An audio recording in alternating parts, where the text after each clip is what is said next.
it's your girl J Rose, and I am here with the 2026 freshman class. Today I'm sitting with Court. Thank you so much for being here. I'm super excited and honored to have you here. I'm gonna jump right into it. Is that cool? Yeah. All right. So you've been evolving as an artist, especially since I first saw you. So for you, how would you describe the artist that you are becoming?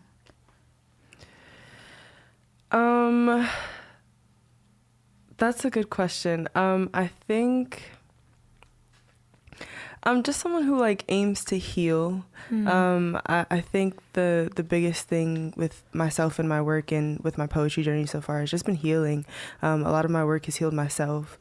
A lot of people have expressed how my work has healed them and has brought up a lot for them and forced them to answer the tough questions. So I think that's my biggest thing as an artist is just trying to heal. I love that. And I can testify. My cousin, there's a poem, one of your poems, and my cousin is like, oh my God, her poem about, yes. So yeah, I can definitely see that. So in that space of healing as a writer, I'm sure that you have to tap into a lot of experiences. Is there a personal truth that you've been afraid to write about? Yes. I think there are a lot of truths that I've been afraid to write about, if I'm being honest. I'd say one of the biggest ones is uncovering certain things as far as my relationship with my close family, my mom and my sister. Yeah. We're very close and I love them to death. But I think that if I were to tap into some of the aspects of our relationship, I would realize the trauma in those relationships. And right. That's something that makes me uncomfortable because it's these are, my people, my heart and soul. People I love that are there for me. Yeah. But it's, everything's not always beautiful and perfect. And that sometimes tapping into those truths, right, is a little bit hard. Yeah, I definitely 100%. can relate to that. I have a few poems that I'm even afraid to share because I don't want my parents to be like, me? Yes. Yes, bitch, you. Yes, exactly. But I love you. No, for real. So, I know that there's always a challenge, but you write so honestly. You're the way you tell these stories. How are you able to protect yourself emotionally, protect your spirit while still writing in such an honest and raw way?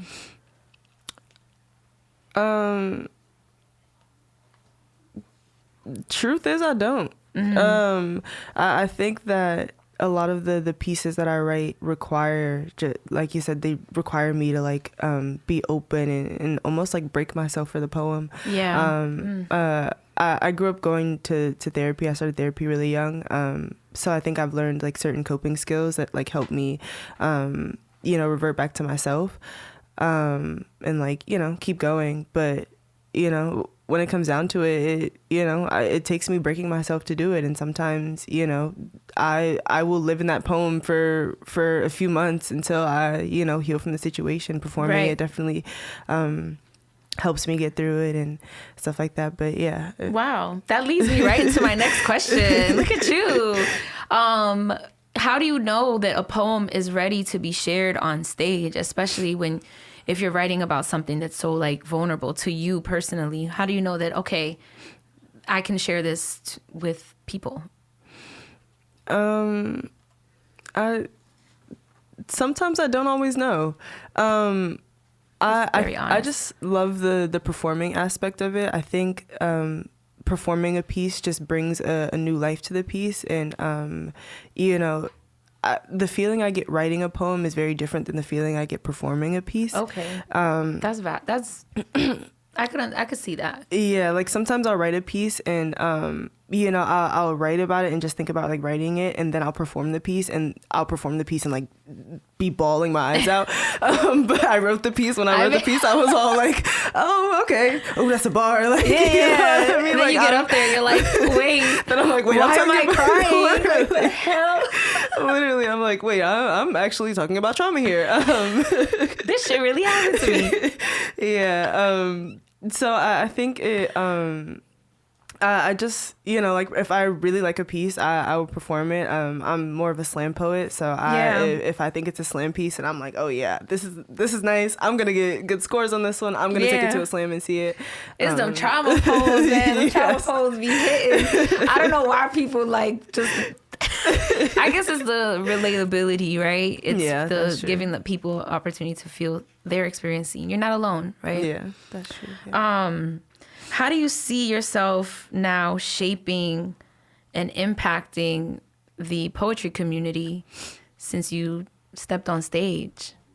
That's a good question. I think the speed in which I've excelled has like blown the community away. A lot of like people in the community talk about like the speed in which I've excelled.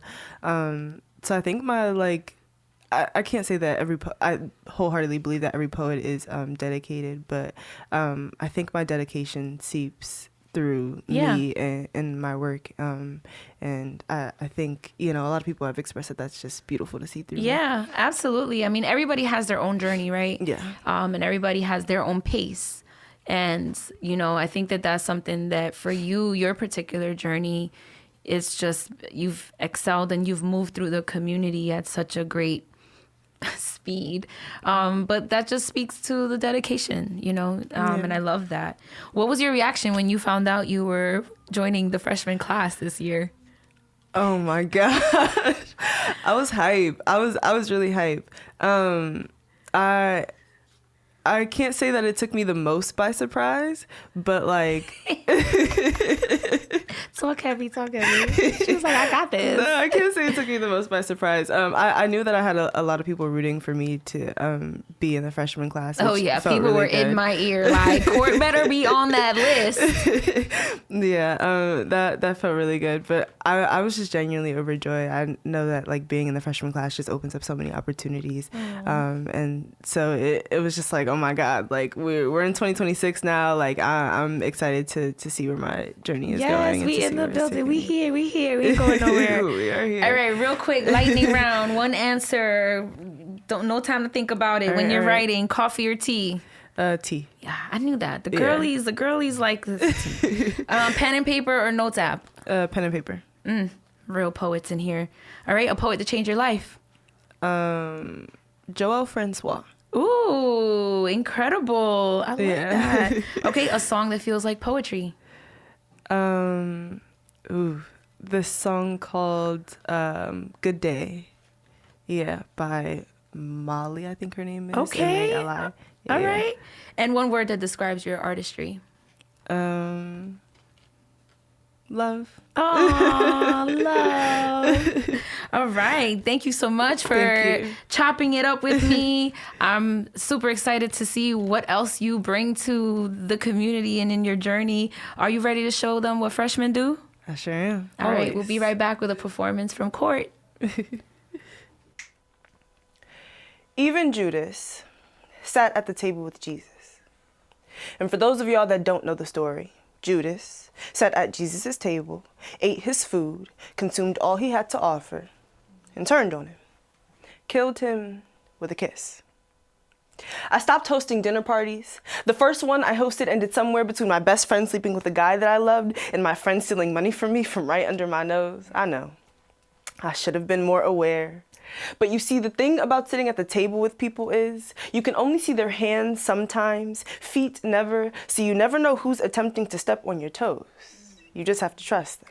And you have to do it with your eyes closed. If I tried to throw the same supper with the same people, they'd end up sitting at the table with my ghost. That's all that's left of me. My soul has watched old friends break off the hand that I lent them and eat it right off the bone.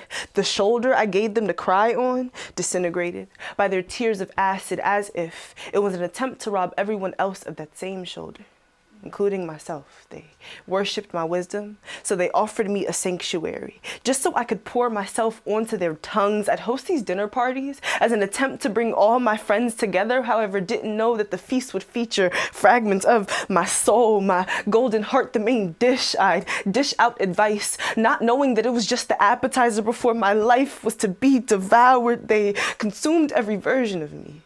like bottomless steak at Ruth Chris. I started hosting dinner parties again. Because something they can never fully digest was my soul, so I just dressed her in thicker clothes.